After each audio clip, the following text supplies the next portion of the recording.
and looked upon the budding consequence of the young people's reciprocal glances with placidity, if not actual favour. Gray's whole delicious dream terminated in a sad and unaccountable episode. After passing through 3 weeks of sweet experience, he had arrived at the last stage, a kind of moral Gaza, before plunging into an emotional desert. The second week in January had come round, and it was necessary for the young architect to leave town. Throughout his acquaintanceship with the lady of his heart, there had been this marked peculiarity in her love. She had delighted in his presence, as a sweetheart should, yet, from first to last, she had repressed all recognition of the true nature of the thread which drew them together, blinding herself to its meaning and only natural tendency, and appearing to dread his announcement of them. The present seemed enough for her, without cumulative hope.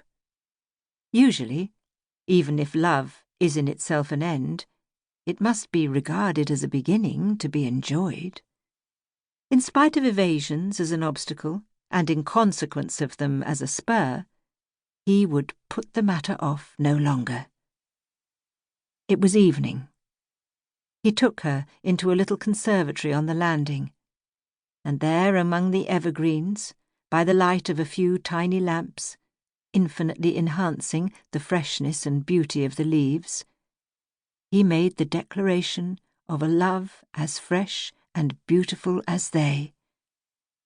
"My love, my darling, be my wife."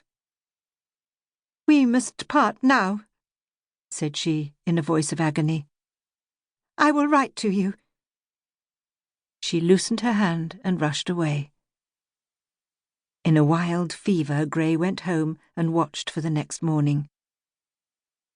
Who shall express his misery and wonder when a note containing these words was put into his hand? "Goodbye. Goodbye forever. As recognized lovers, something divides us eternally.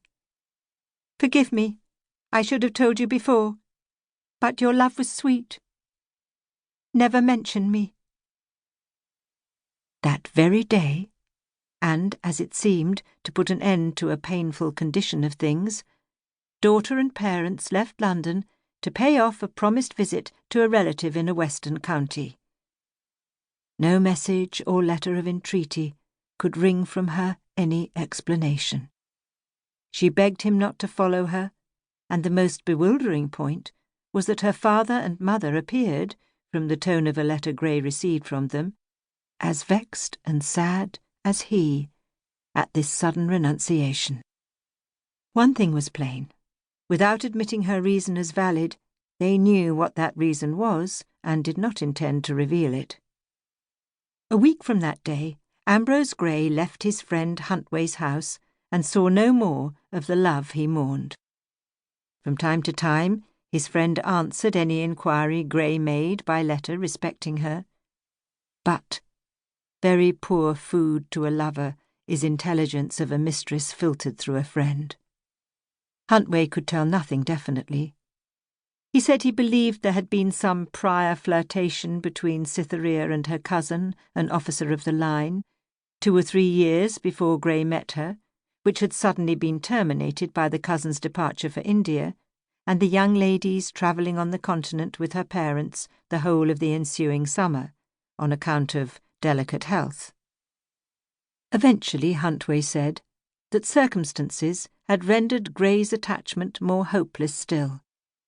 Cytherea's mother had unexpectedly inherited a large fortune and estates in the west of England, by the rapid fall of some intervening lives.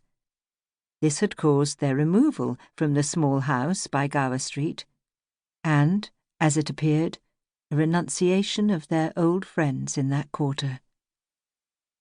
Young Graye concluded that his Cytherea had forgotten him and his love, but he could not forget her.